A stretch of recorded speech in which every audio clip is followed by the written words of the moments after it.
Imagine walking into a boss room and seeing an oversized lizard that thinks it is a god. Randolph is face to face with the ancient King Dramit, and the vibe is definitely not friendly.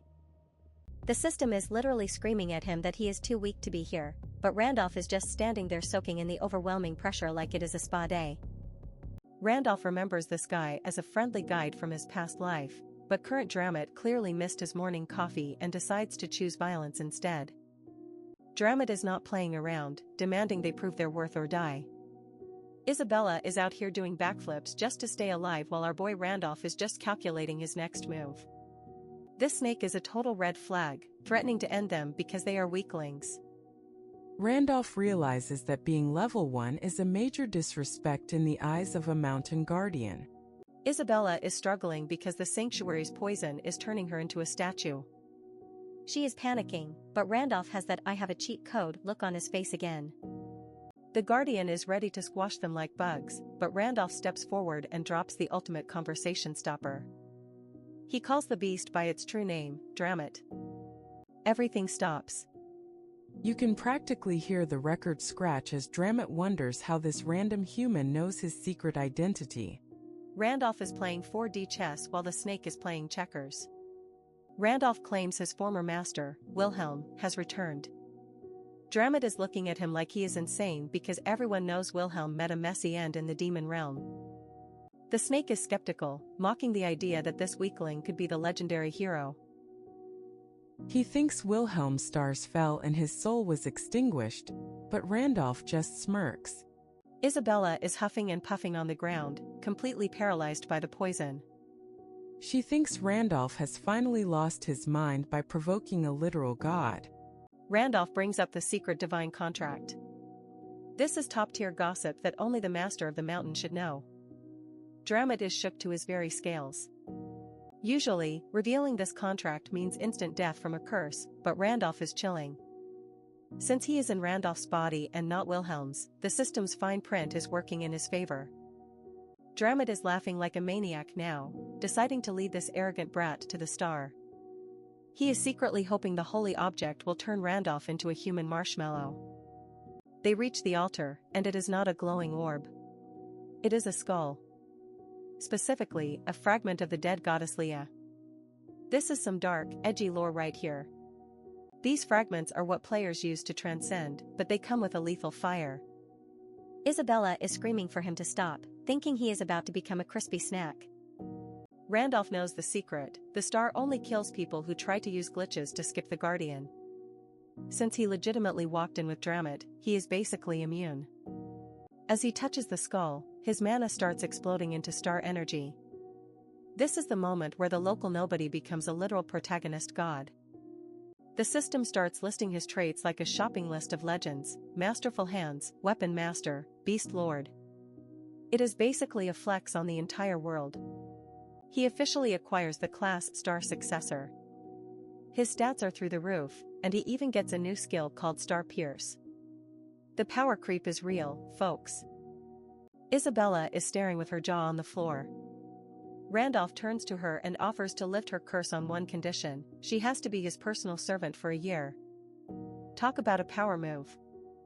Isabella accepts the deal because, let us be honest, she does not have a choice. Now Randolph has a legendary assassin as his personal assistant. Simps everywhere are crying. With his new authority, Randolph looks at the giant, terrifying snake and tells him to bow his head. The disrespect is legendary, and Dramit has no choice but to obey.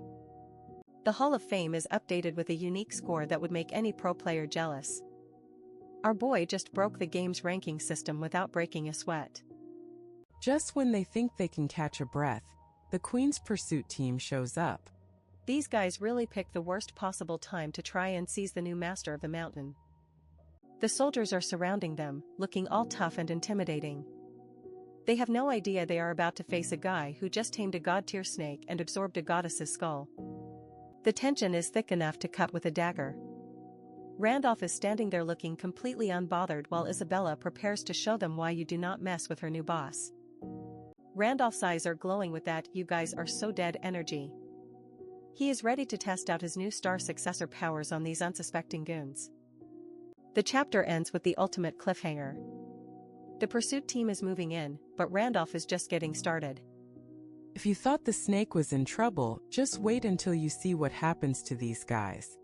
Every single combat constellation in the sky is now watching Randolph. He is not just a player anymore, he is a Star Successor, and the world is about to find out exactly what that means. The mana conversion is complete, and the sheer aura Randolph is giving off is enough to make the air vibrate. The Queen's men are about to realize they brought knives to a nuke fight. Isabella is watching her master with a mix of awe and terror. She realized she did not just sign up to serve a hero. She signed up to serve a monster in human skin. Randolph commands the mountain to acknowledge its new master. The ground shakes as the sanctuary itself bows to his will. The Queen's team is literally shaking in their boots. As the soldiers prepare to strike, Randolph just sighs. He is bored of these minor villains already. It is time to show them the true power of a 5-star transcendent. The deal is sealed, the Guardian is humbled, and the star is absorbed. Randolph is now the most dangerous man in the desert, and he is just getting warmed up. Isabella looks at the bloodline of the Dershan family she was searching for, realizing that following Randolph might be her only way to actually find them. Randolph's smirk says it all. He has the girl, the snake, and the god-tier class. The Queen's team is just the first course in a very long revenge banquet. Dramat is sweating as he watches his new master. He realized that calling him a brat was the biggest mistake of his immortal life. Bow your head, indeed. The final panel shows Randolph standing tall over the kneeling Guardian. He is the master of the mountain now, and anyone who disagrees is about to be star-pierced into oblivion. The Hall of Fame score of 230 points flashes one last time. It is a record that will never be broken, set by a man who refuses to follow the rules of life or death. Sees them? The Queen's team has a lot of confidence for people who are about to become experience points. Stay tuned, because the Real Slaughter is about to begin. Our boy Randolph is officially out here treating ancient guardians like common pets. He looks at this massive serpent Dramat and tells him to bow his head because there is a new boss in town, and he is not taking no for an answer. The system is absolutely losing its mind, calculating a unique score of 230 points for Quest 2. This updates the Global Hall of Fame and sends chills down everyone's spine because a new monster just hijacked the top of the leaderboard. In the real world, elite players are having a total meltdown over the news. They realize that the legendary 5-year veteran ghost player, Phantom, has finally appeared under the name Randolph, and he is already breaking the game balance. Top guilds are desperately trying to find him, but tracking a ghost is basically impossible. They decide to try a toxic little tactic called phishing, hoping to lure him into a trap using the newly opened secret auction hall. The plan is simple but dirty. They list a high-quality item for dirt cheap and attach a location tracking talisman to the buyer. If our protagonist is a gear-hungry simp, he is going to get tracked, robbed, or killed. Some players think a pro like Phantom would never fall for such a basic bait, but others are betting on his decisive nature. They are not just looking to recruit him, they are ready to kidnap him if that is what it takes to get him in their guild. Look at this girl with the pink hair absolutely losing her mind over Phantom. She is basically his #1 fangirl now, claiming that if you even try to challenge him, you are already dead. Talk about an obsessive red flag. The ranking shift is catastrophic for the old guard who thought they were safe.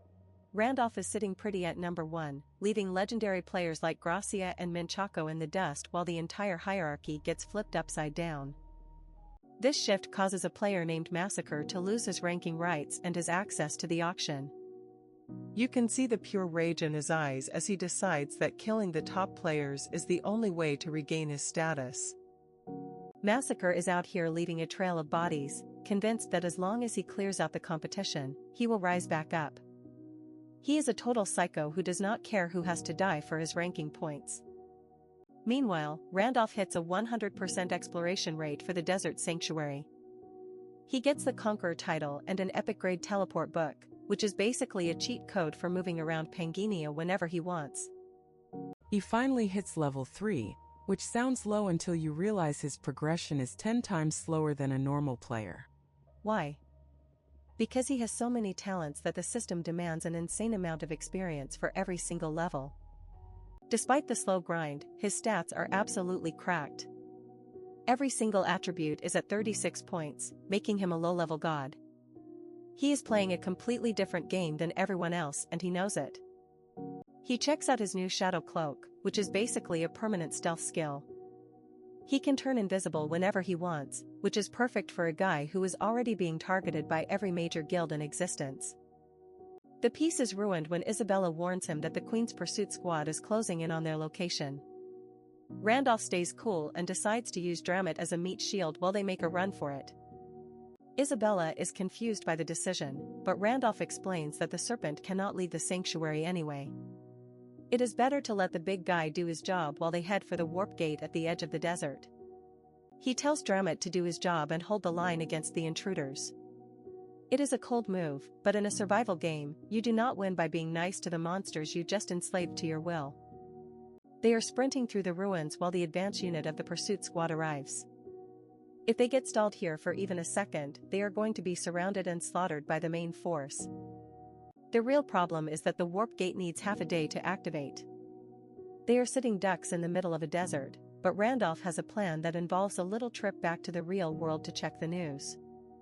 Isabella vows to protect his body while he is unconscious, not knowing he is actually logging out of the system. He needs to check the status of reality before things get even more chaotic between the two worlds. As he logs out, Isabella stands guard with her blade ready. She is fully committed to her master, even if he is just a guy in his underwear back in a messy apartment right now. Back in his real body, Hyunmyung feels the disorientation of the shift from a hero to a regular guy. He is relieved that the monsters have not started appearing in his neighborhood yet, but the clock is ticking. Pangaenia's destruction progress is at 7.66%. Once it hits 10, the first fissure opens and reality becomes a nightmare. He knows he has to keep gathering info to stay ahead of the other players. Suddenly, he gets a call from his gold-digging ex-girlfriend, Kim Seoyeon. She is currently fighting with her new boyfriend over money and decides to crawl back to Hyunmyung because she is clearly out of options. She is a total piece of work, acting cheap and desperate while trying to manipulate him. She meets him at a cafe and is shocked to see that he actually looks fit and has a completely different vibe now. She tries to play the regret card, saying she realized how good he was after they broke up. It is the most overused trope in history, and Hyunmyung is not buying a single word of her fake apology. Look at her trying to be cute while she is probably thinking about his bank account. She thinks he is still the same pathetic guy who will do anything she says, but she is about to get a massive reality check. She did not even buy him a drink after calling him there for an urgent talk. Hyunmyung calls her out on her nonsense, roasting her for still having photos of her new boyfriend on social media while trying to flirt. He stands up to leave, leaving her stuttering like an idiot in the middle of the cafe. He is strangely calm because he realizes that his growth in the game is actually making him a beast in real life too. The system confirms it with a real-world level-up notification. Randolph's power is bleeding into reality, and our boy is finally becoming the alpha he was always meant to be. The drama escalates when Seoyeon's insecure boyfriend shows up and starts getting violent in public. He thinks he can bully people and enjoy the show, but he has no idea who he is messing with. Hyunmyung steps in and grabs the guy's arm like it is a toothpick. The look of pure shock on the bully's face is priceless as he realizes his victim is actually a superhuman now. He puts an end to the harassment with zero effort, holding the guy down. The era of being a pushover is officially over, and the world is about to find out that Phantom does not play around.